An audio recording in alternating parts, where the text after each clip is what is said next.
Hello बच्चों, कैसे उम्मीद करता हूँ बढ़िया होंगे। आज की क्लास में हमारे सारे इंपॉर्टेंट क्वेश्चन है। साथ ही साथ मैं आपको बताता हूँ कि भाई क्वेश्चन तो करना जरूरी है, लेकिन उनको कम टाइम में और सही मेथड से करना भी जरूरी है। जैसे कि आप क्वेश्चन नंबर 1 देख रहे हो, ये भी अपने आप में एक अच्छा सवाल है। अगर इसको आप बेहतरीन तरीके से करोगे तो बहुत जल्दी हो जाएगा, नहीं तो उसमें आपको अगर एक्स एक्स मारने लगे तो बहुत देर होगी। तो ये सारे क्वेश्चन हम सारे के सारे इस क्लास में करेंगे। और दूसरी बात क्या है कि सारे के सारे सवाल वो हैं जो आपके प्रीवियस ईयर में आए हुए हैं, तो आप इनको ध्यान से समझिएगा अच्छे से, और कमेंट में मुझे बताना कि आपको समझ में आया कि नहीं। तो चलिए शुरू करते हैं। लाइक तो कर ही लिया होगा। क्वेश्चन नंबर 1 है, आप ध्यान से पहले पढ़िए सवाल को। कौन सी राशि 8% वार्षिक साधारण ब्याज की दर से 4 वर्ष में 6,600 रुपए हो जाएगी। यहाँ पे पूछा है कौन सी राशि, मीन्स आपको जो है यहाँ पर मूलधन पूछा गया कि मूलधन क्या होगा, और आपको ब्याज की दर दी गई है 8% वार्षिक, और समय दिया गया आपको 4 वर्ष। और ये जो आपको 4 वर्ष में हो जाएगी कितनी, 6,600 रुपए। तो ये आपका ब्याज नहीं है, ध्यान रखना, ये आपको दिया गया है मिश्र धन। ये आपकी अमाउंट दी गई है यहाँ पे 6,600 रुपए। तो बच्चे जब आपको अमाउंट दी जाए तो उसके लिए आपको अगर मूलधन निकालना है तो मूलधन बराबर आपको इस्तेमाल करना है यहाँ पर फॉर्मूला अमाउंट, जो भी आपका मिश्र धन है, इंटू 100। पेन कॉपी लिया है तो नोट कर लेना, आपको 100 प्लस दर गुणा समय, ये फॉर्मूला भूलना मत। अप्लाई करेंगे यहाँ पे तो आपका 6,600 मल्टीप्लाई बाय 100 अपॉन में 100 प्लस दर गुणा समय। दर कितनी है 8 और समय है 4, तो 8 × 4। और यहाँ पर भी बहुत सारे बच्चे गलती करते हैं, पहले 100 में 8 जोड़ देते हैं। ऐसा कभी मत करना, क्योंकि आपने बोर्ड मास पढ़ रखा है, पहले हमेशा गुणा करनी है। तो आपका हो जाएगा 6,600 मल्टीप्लाई 1000 डिवाइड बाय 100 प्लस 8 4 जा 32 32। इसको सोल्व करेंगे, 6,600 इंटू में 100 डिवाइड बाय 132, 132 से इसको सोल्व करेंगे तो यहाँ से कटेगा 11×6 = 66, 0 0, और 11 × 11, और 11 दूनी आपकी 22, और 12 पंजे कितने होते हैं 60, आपका हो गया 50। तो टोटल जो आपका मूलधन होगा वो 50 गुणा 100 कर देंगे, 100 से गुणा करेंगे तो 2 जीरो और लग जाएगी, मूलधन आपका 5,000 रुपये हो जाएगा। ऑप्शन नंबर बी आपका राइट आंसर। अगर आप इसको एक्स मान के करोगे ना बहुत देर लगेगी। ये फॉर्मूला नोट रखना कि जब भी आपको मिश्र धन दिया जाए तो आपको यूज करना है मिश्र धन गुणा 100 बटे में 100 प्लस दर गुणा समय। क्लियर बच्चों, अगला क्वेश्चन देखिए। क्वेश्चन नंबर 2 है आपका, यहां पर आपको ए अनुपात बी दिया हुआ है। ए अनुपात बी है आपका 2:3, और बाद में आपको दिया गया है बी सी अनुपात बी। सी अनुपात बी आपको दिया गया है कितना, 5:7। आपसे पूछ रहा है ए अनुपात बी अनुपात सी कितना होगा। तो इसके लिए आपको क्या करना है, सबसे पहले जो आपको दिया गया है ए अनुपात बी, इसको आप लिख लोगे ऐसे, बराबर में 2:3। उसके बाद देखो यहाँ इन दोनों अनुपात में यहाँ पर बी है और यहाँ पर भी बी है, बी दोनों में कॉमन है। तो ये जो आपको सी अनुपात बी दिया है इसको आप बदल कर भी लिख सकते हो बी अनुपात सी। इसको अब बी अनुपात सी कितना हो जाएगा, ये जो अगर अब आपका सी अनुपात बी 5:7 है तो उसको 7:5 लिखो।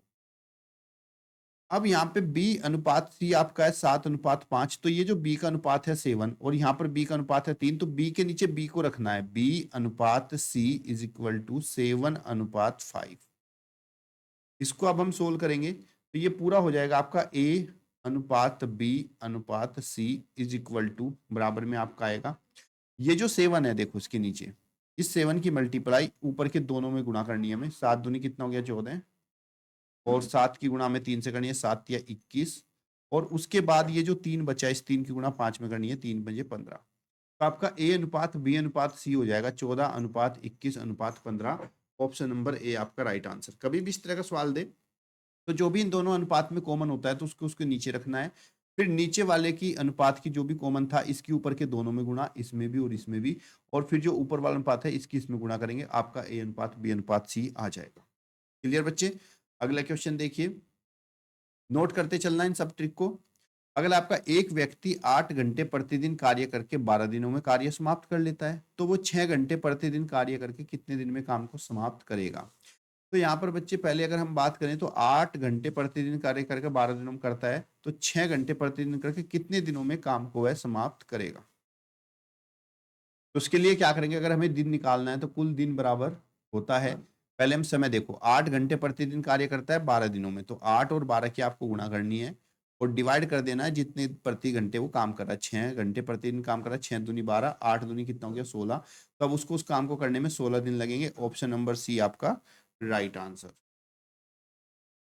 अगला सवाल है आपका, एक मालगाड़ी जिसकी लंबाई 1 किलोमीटर है 45 किलोमीटर प्रति घंटा की चाल से चल रही है, मालगाड़ी 2 किलोमीटर लंबी सुरंग से निकलने में कितना समय लगेगा?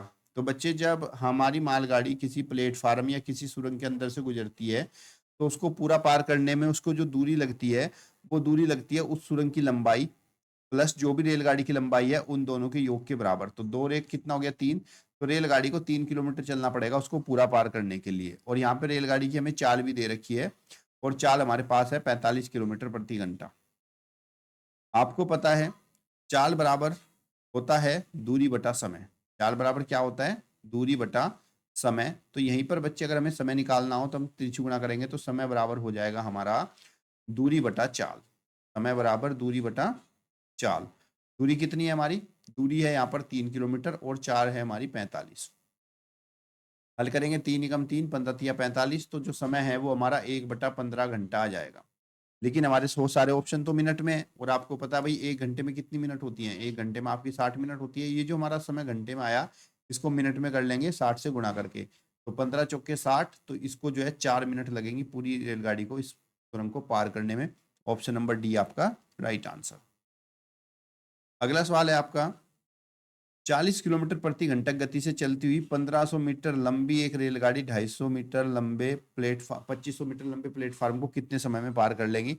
तो मैं चाहूंगा इसका आंसर आप ही लोग दीजिए। यहाँ पे भी आपको स्पीड दी गई है 40 किलोमीटर प्रति घंटा। और अगर यहाँ पे हम दूरी की बात करें तो टोटल दूरी उसको कितनी करनी पड़ेगी? रे भाई रेलगाड़ी की लंबाई है 1500 मीटर और प्लेटफार्म की लंबाई है 2500 मीटर। इसको हम सोल्व करेंगे 25 5 30 10 40। तो इसको 4000 मीटर चलना पड़ेगा और 1 किलोमीटर में होते हैं 1000 मीटर। तो 4000 मीटर में आपका 4 किलोमीटर चलना पड़ेगा। तो मुझे कमेंट में फिर बताना है कि क्वेश्चन नंबर जो 5 है इसको कितना समय लग रहा है पार करने में, क्योंकि अगर आपको ये समझ में आया तो उसका आंसर भी आप आसानी से दे दोगे। अगला प्रश्न है आपका क्वेश्चन नंबर 6। 60 डिग्री कोण का पूरक कोण का मान कितना होगा? जब भी हमें किसी का पूरक कोण निकालना है तो अब हम उस दिए हुए कोण को 90 में से माइनस करते हैं। ध्यान रखना 90 में से माइनस करते हैं तो उसका पूरक कोण आ जाएगा। तो 90 का 60 का जो पूरक कोण है वो आपका 30 डिग्री होगा। ऑप्शन नंबर बी आपका राइट आंसर। समझ में आया? किसी भी कोण का आपको पूरक कोण निकालना है तो उसको 90 में से माइनस करेंगे। अगर वो कहेगा कि समपूरक कोण बताओ, क्या बताओ? समपूरक। तो समपूरक कोण अगर पूछेगा तो उस कोण को हम 180 में से माइनस करेंगे, जो भी हमारा कोण दिया होगा तो उसका समपूरक कोण आ जाएगा। और पूरक पूछेगा तो 90 में से माइनस करेंगे। अगला प्रश्न है आपका एक समकोण और एक सरल कोण। एक समकोण और एक सरल कोण में कितना अंतर होता है? तो सबसे पहले बात बताऊं मैं आपको, सरल कोण क्या होता है? जो सीधी रेखा बनता है इसको सरल कोण कहते हैं, इंग्लिश में स्ट्रेट एंगल। और ये जो सरल कोण होता है ये 180 डिग्री का होता है। और समकोण बोलते हैं राइट एंगल को, जो कि 90 डिग्री का होता है। तो इनका अंतर पूछ रहा है, 180 में से 90 माइनस करेंगे तो बराबर 90। तो एक समकोण और सरल कोण का जो अंतर है वो 90 डिग्री होता है। एक त्रिभुज के आधार की लंबाई 20 मीटर है और ऊंचाई 10 मीटर है। त्रिभुज का क्षेत्रफल क्या होगा? जब भी हमें किसी त्रिभुज का क्षेत्रफल निकालना होता है उसका जो क्षेत्रफल होता है वो 1/2 गुणा आधार गुणा ऊंचाई के बराबर होता है।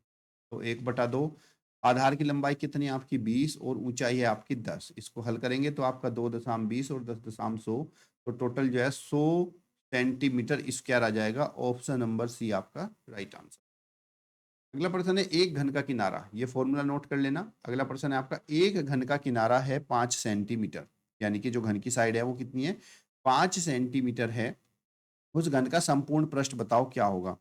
तो अगर मुझे घन का संपूर्ण पृष्ठ बताना है तो उसके लिए आपको इसका सूत्र याद होना चाहिए। और इसका जो संपूर्ण पृष्ठ होता है वो 6 गुणा भुजा के वर्ग के बराबर होता है। तो 6 गुणा भुजा का वर्ग कितना है? 5, 5 का वर्ग हो जाएगा। तो 6 गुणा 5 गुणा 5, यहाँ पे हम गुणा करें 6 पंजे 30 पंजे 150। तो इसका जो संपूर्ण पृष्ठतल होगा वो 150 सेंटीमीटर स्क्वायर हो जाएगा। ऑप्शन नंबर आपका सी राइट आंसर। देखो सब जगह 150 दे रखा है पर आपको यूनिट का भी ध्यान देना है। अगर आपको संपूर्ण पृष्ठतल पूछा है तो उसका जो यूनिट होती है सेंटीमीटर स्क्वायर, यानी कि इसको हम हिंदी में वर्ग सेंटीमीटर बोलते हैं। ऑप्शन नंबर सी आपका राइट आंसर। ऐसा नहीं कि आपने 150 लगाया और सभी को देख लिया तो आपका आंसर गलत आ जाएगा। अगला प्रश्न है आपका एक त्रिभुज की भुजाएं 3:5:7 में है और इसका जो परिमाप है, जिसको पेरीमीटर भी बोलते हैं, ये आपका 60 सेंटीमीटर दिया गया है। तो इसकी सभी भुजाओं की माप आपको बताना है। तो उसके लिए हम क्या करेंगे, सबसे पहले ये जो हमें अनुपात दिया है इसको हम प्लस कर लेंगे, जोड़ लेंगे। 3 + 5 + 7, 3 5 8 7 15, कितना हुआ इसका योग? 15। अब हमें इसकी तीनों भुजाएं निकालनी है। मान लो पहली भुजा ए है, जो भी परिमाप हमें दिया है इस परिमाप को इसके योग से भाग करेंगे और पहले अनुपात से गुणा। 15 चौके 60, 4 तिया 12, तो पहली भुजा आपकी 12 हो जाएगी। दूसरी भुजा के लिए भी यही प्रक्रिया रहेगी, परिमाप को इनके अनुपात के योगफल से भाग और गुणा में दूसरे अनुपात की गुणा। तो 15 चौके 60, 4 पंजे 20, तो दूसरी भुजा हमारी 20 हो जाएगी। और सी बराबर वही 60/15 और गुणा में आप 7 करोगे, 15 चौके 60, 4 सत्ते 28, तो बच्चे इसकी भुजा हो जाएगी 12 सेंटीमीटर, 20 सेंटीमीटर और 18 सेंटीमीटर। ऑप्शन नंबर सी आपका राइट आंसर। यहाँ पर आपको पैटर्न को पहचानना है। पहले 8 लिखा है, फिर 8, फिर 27, फिर 64 और फिर 125। तो बताओ यहाँ पे क्या होगा। आप अगर थोड़ा क्वेश्चन को ध्यान से देखो तो 1 का घन है, ये आपका 2 का घन है, 2 दूनी 4 दूनी 8, ये आपका 3 का घन है, 3 3 होती है 27, ये आपका 4 का घन है, 4 चौक 16 चौके 64। तो ऐसे ही यहाँ पे बच्चे आपका 5 का घन है, 15 15 25 पंजे 125, तो यहाँ पे ऐसे ही 6 का घन हो जाएगा, यानी कि 6 की 3 बार गुणा, 6 छंग 36, सिक्का 216। तो अगला जो पद होगा वो आपका 216 हो जाएगा। ऑप्शन नंबर आपका फर्स्ट जो है वो आपका राइट आंसर हो जाएगा। क्लियर बच्चों। और मुझे कमेंट बॉक्स में बताओ ये सारे क्वेश्चन आपको समझ में आए कि नहीं, क्योंकि बच्चे मैं जो आपके लिए क्वेश्चन लेकर आता हूँ, एक एक क्वेश्चन वो लेकर आता हूँ जो आपके पेपर में 100% आपको मिलेगा, और यही सारे क्वेश्चन पेपर में बार बार पूछे जा रहे हैं। तो मुझे उम्मीद करता हूँ भाई आपको क्लास तो अच्छी लगी होगी, और कोई चीज़ समझ में नहीं आती है तो कमेंट बॉक्स में पूछ लिया करो। तब तक के लिए धन्यवाद। जय हिंद, जय भारत। मिलते हैं अगली